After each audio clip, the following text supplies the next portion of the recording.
WhatsApp malam ni juga di Surabaya, tolong bagi tahu kawan-kawan, Anwar minta tolong bantu calon Pakatan Harapan Surabaya nombor.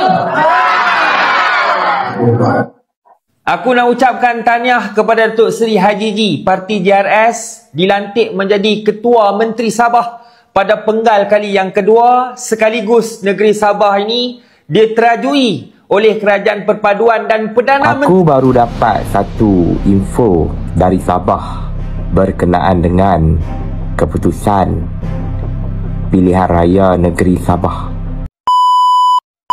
Assalamualaikum. Hai rakan-rakan dan teman-teman sekalian. Terima kasih kerana hadir di channel saya. So guys, baru-baru ni berlaku satu perkara yang sangat menggempakan di Malaysia. Dan perkara ni perlu kita ketahui dan penting untuk kita tahu supaya kita boleh ambil iktibar daripadanya.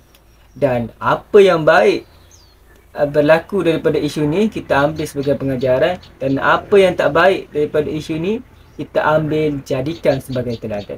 Surabaya, Ustaz Zulfikar, calon Pakatan Harapan nombor 4. Dan tolong kirim salam anak muda WhatsApp malam ni juga di Surabaya, tolong bagi tahu kawan-kawan, Anwar minta tolong bantu calon Pakatan Harapan Surabaya nombor.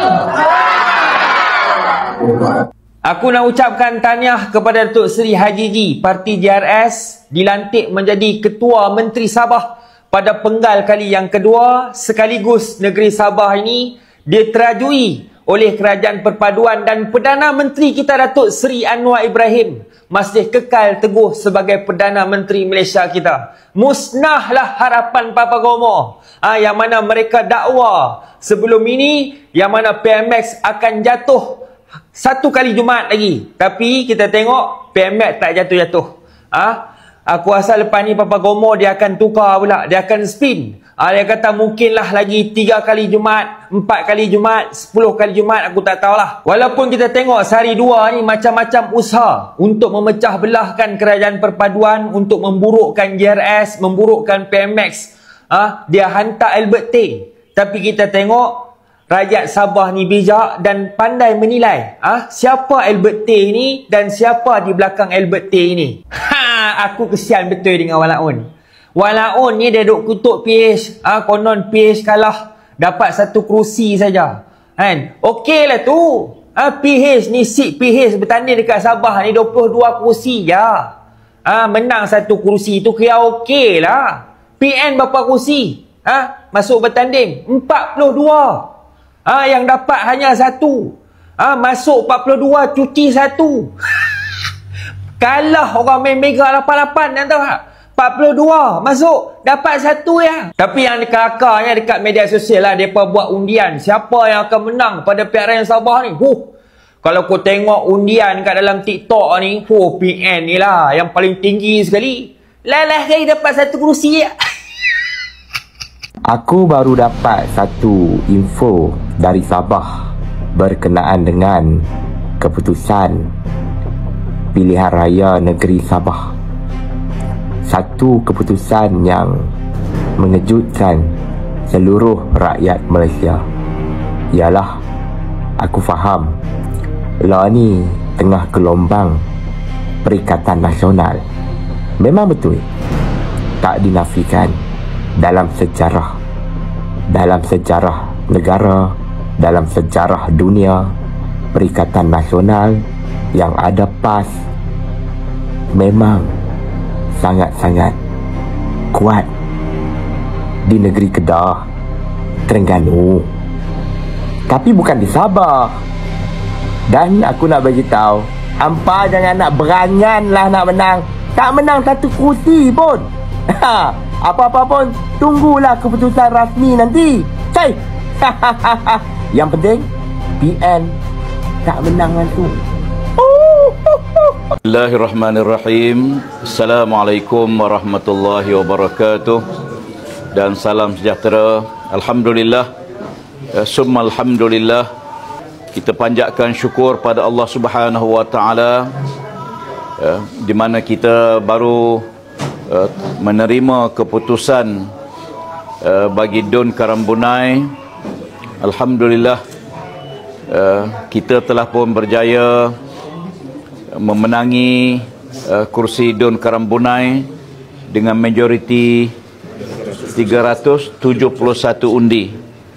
Saya bagi pihak Perikatan Nasional dan petugas-petugas yang telah pun menjalankan tugas masing-masing ingin merakamkan penghargaan dan ucapan tahniah khususnya pada calon kita Datuk Dr. Ali dan seluruh petugas-petugas yang telah bertungkus lumus menjayakan gerak kerja kita sehingga kita mendapat kemenangan pertama atas tiket PAS mewakili Perikatan Nasional di Sabah ini, insya-Allah.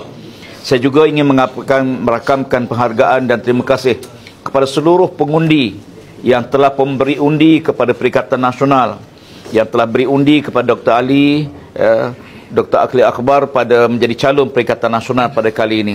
Saya telah turun beberapa tempat dan tentulah kita tidak akan lupa semua jasa-jasa petugas-petugas yang telah bertungkus lumus di semua dun-dun yang kita telah pun bertanding. Perikatan Nasional pada kali ini kita bertanding 43 kursi dan Alhamdulillah kita telah pun mencapai kemenangan dan kita akan masih lagi menunggu beberapa keputusan-keputusan lain yang kita terus doakan mudah-mudahan kita terus mencapai kejayaan.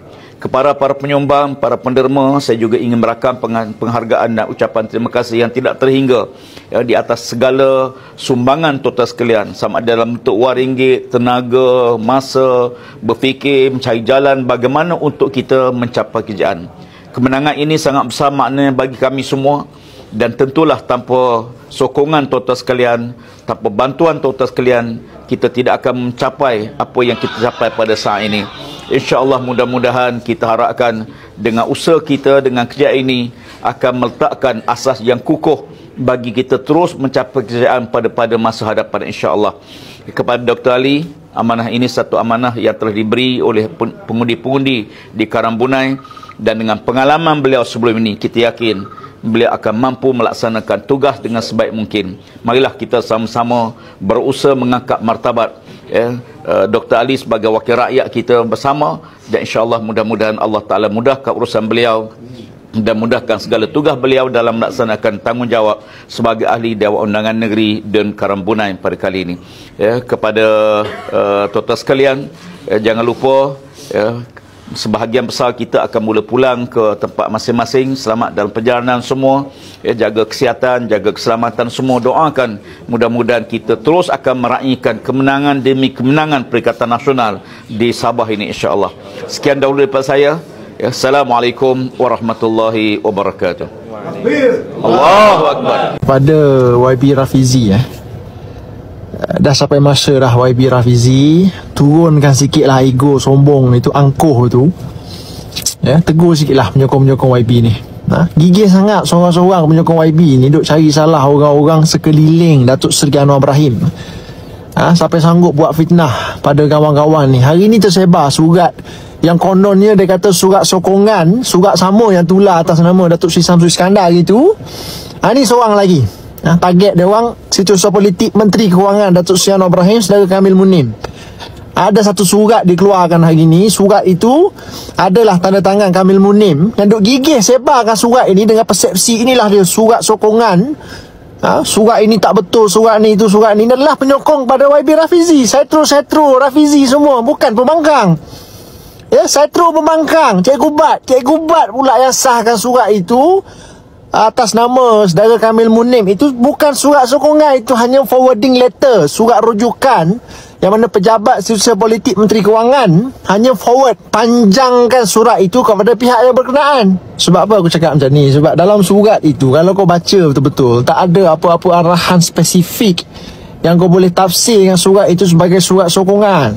Memang pejabat Setiausaha Politik Kementerian mana-mana sekalipun terima banyak surat-surat macam ni, tiap-tiap minggu, tiap-tiap bulan, tiap-tiap hari pun ada. Tak ada apa yang pelik pun saudara. Bacalah surat tu betul-betul. Part mana yang kata surat ini surat sokongan. Pejabat supol menteri memang kerja dia tengok surat macam tu, forward pada pihak-pihak berkaitan, pihak-pihak berkenaan. Itu kerja dia orang. Surat itu dialamatkan kepada Kementerian Kewangan hanya untuk perhatian lanjut, bukannya arahan spesifik kena bagi projek ni pada sekian-sekian. Tak ada. Dia tak sama seperti surat Datuk Seri Samsul Iskandar. Pejabat Supul Menteri Kewangan, Saudara Kamil Munim hanya sahkan surat itu telah diterima oleh pejabat Supul dan wajar diajukan kepada pihak berkenaan, bukan pejabat Supul ataupun Menteri Kewangan tu sendiri. Kau bacalah betul-betul. Kau nampak istilah dia sebut diri dia dalam surat tu? Tak ada. Dia pakai istilah apa? Pejabat ini. Maksudnya itu surat forwarding letter, bukan surat sokongan. Dia jadi serabut sangat hari ni, jadi kelang kabut ni sebab apa?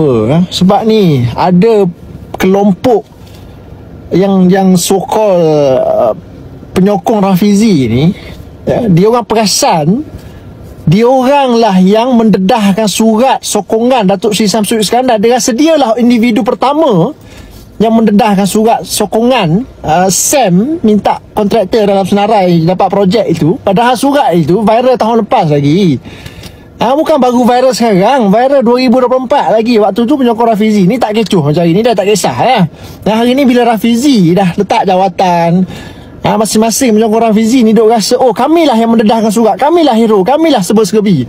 Padahal yang petik surat tu dalam parlimen MP Pasir Mas YB Fadli Syari, dia yang tanya pada Datuk Seri Anwar Ibrahim. Dia yang pecahkan benda ni. Tahun ini yang jadi kecoh, yang jadi tersebar lagi sekali. Puak-puak Rafizi ni hanya sambut saja.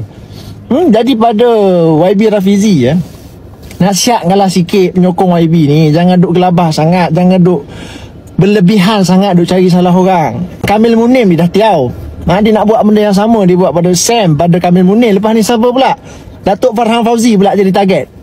Dia serabut dengan tahu benda ni. Kita nak fokus buat benda lain, terpaksa layan buat-buat ni. Lepas satu-satu dia tak seronok itu. Benda ni persepsi. Dia bukan bukti ke apa tak. Dia nak cetus persepsi supaya orang bercakap padahal benda tu tak betul pun. Jadi kita terpaksa menafikan penyokong kerajaan sendiri duk buat tuduhan mengarut ini. Pembangkang pula yang bangkit betulkan benda ni. Kau tak rasa perkara ni gila ke apa dia orang ni? Keputusan tidak rasmi. Akhirnya ramalan saya tepat.